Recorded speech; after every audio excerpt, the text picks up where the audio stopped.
Antroji karalių knyga, 10 skyrius. Ahabas turėjo 70 sūnų Samarijoje. Jehuvas nusiuntė Samarijos miesto vyresniesiems ir Ahabo sūnų globėjams laiškus, kuriuose rašė: Gavę šitą laišką, visi, kurie turite savo valdovo sūnų, sustiprintą miestą, kovos vežimų ir ginklų, pasirinkite geriausią ir tinkamiausią iš savo valdovo sūnų. Pasodinkite jį į tėvo sostą ir kariaukite už savo valdovo namus. Bet jie labai nusigando ir sakė: Du karaliai neatsilaikė prieš jį, kaip tad mes atsilaikysime?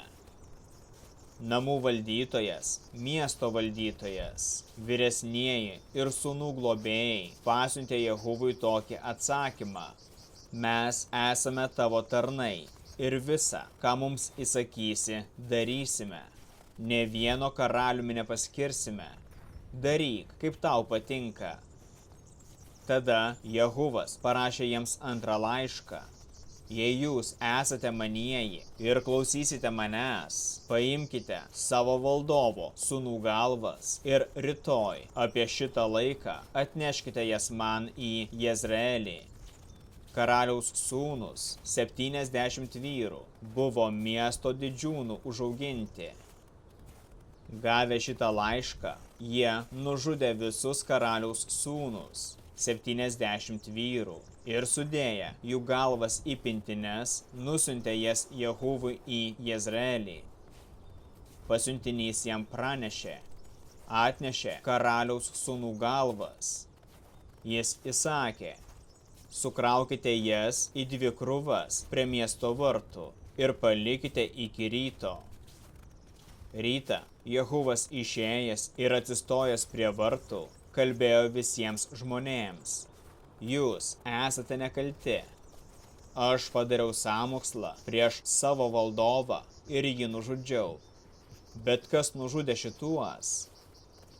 Žinokite, kad ne vienas viešpaties žodis, kurį viešpats kalbėjo apie Ahabo namus, nekris į žemę. Dabar viešpats įvykdė, ką kalbėjo per savo tarną Eliją. Jehuvas išžudė visus, kas liko iš Ahabo namų Jezreelyje, visus jo didžiūnus, patikėtinius ir kunigus. Nė vieno nepaliko gyvo. Po to jis ėjo į Samariją. Pakeliui prie piemenų namų Jehuvas sutiko Judo karaliaus Ahazijo brolius ir klausė: Kas jūs esate? Jie atsakė: Mes esame Ahazijo broliai. Atėjome aplankyti karaliaus sūnų ir karalienės sūnų. Jehuvas įsakė suimti juos gyvus. Jie suėmė juos ir prie Bet Ekedo šulinio nužudė 42 vyrus. Nė vieno nepaliko gyvo. Pasitraukęs iš ten, jis sutiko Rehabo sūnų Jehonadabą. Jis jį pasveikino ir klausė: Ar tavo širdis taip nusiteikusi, kaip ir mano širdis dėl tavęs? Jehonadabas atsakė: Taip. Jehuvas tarė: Jei taip, tai duok ranką. Jam padavus ranką, Jehuvas padėjo jam įlipti į savo vežimą ir tarė: Eime su manimi ir pamatysi, koks aš uolus dėl viešpaties. Atvykęs į Samariją, jis išžudė visus likusius Ahabo giminės Samarijoje pagal viešpaties žodį, kurį jis kalbėjo per Eliją. Jehuvas, sušaukęs visus žmonės, jiems tarė: Ahabas mažai tarnavo Baalui, Jehuvas tarnaus jam daugiau.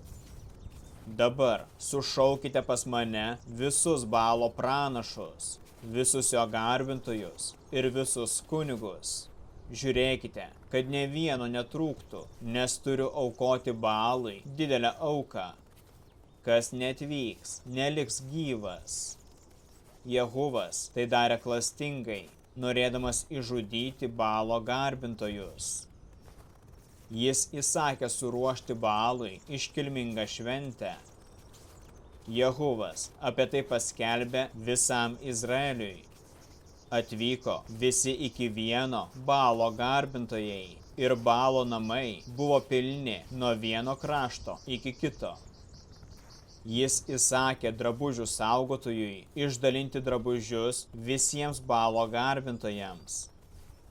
Jehuvas į Baalo namus įėjęs su Rehabo sūnumi Jehonadabu tarė Baalo garbintojams: rūpestingai patikrinkite ir pažiūrėkite, kad čia nebūtų su jumis viešpaties tarnų, tik vieni Baalo garbintojai. Jie įėjo aukoti deginamąsias ir kitas aukas. Jehuvas buvo pastatęs lauke 80 vyrų ir įsakęs: tas vyras, kuris leis ištrūkti bent vienam iš žmonių, kuriuos atiduodu į jūsų rankas, savo gyvybę atsakys už jį. Baigus aukoti deginamąją auką, Jehuvas įsakė sargybai ir kariams: išžudykite juos. Niekas ten nelieka gyvas. Jie išžudė juos kardu. Sargyba bei vyresnieji juos išmetė ir įėję į Baalo namus, išnešė atvaizdus iš Baalo namų, juos sudegino, sudaužė Baalo atvaizdą, sugriovė šventyklą ir toje vietoje padarė išvietės, išlikusias iki šios dienos. Taip Jehuvas išnaikino Baalą iš Izraelio. Tačiau nuo nuodėmių Nebato sūnaus Jeroboamo, kuris įtraukė Izraelį į nuodėmę, nuo auksinių veršių Betelyje ir Dane, Jehuvas nepasitraukė. Viešpats tarė Jehuvai: kadangi tu gerai padarei, įvykdydamas, kas teisinga mano akise, ir padarei Ahabo namams visa, kas buvo mano širdyje, tai tavo sūnus iki 4 kartos sėdės Izraelio soste. Tačiau Jehuvas nesilaikė viešpaties Izraelio Dievo įstatymo visa savo širdimi ir neatsitraukė nuo nuodėmių Jeroboamo, kuris įtraukė Izraelį į nuodėmę. Tuo laiku viešpats pradėjo mažinti Izraelį.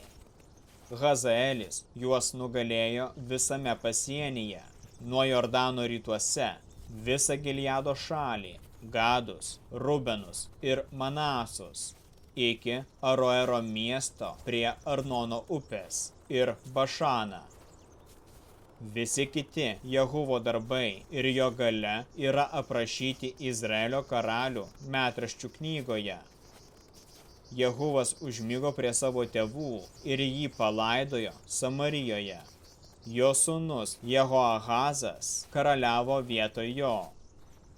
Jehuvas karaliavo Izraeliui Samarijoje 28 metus.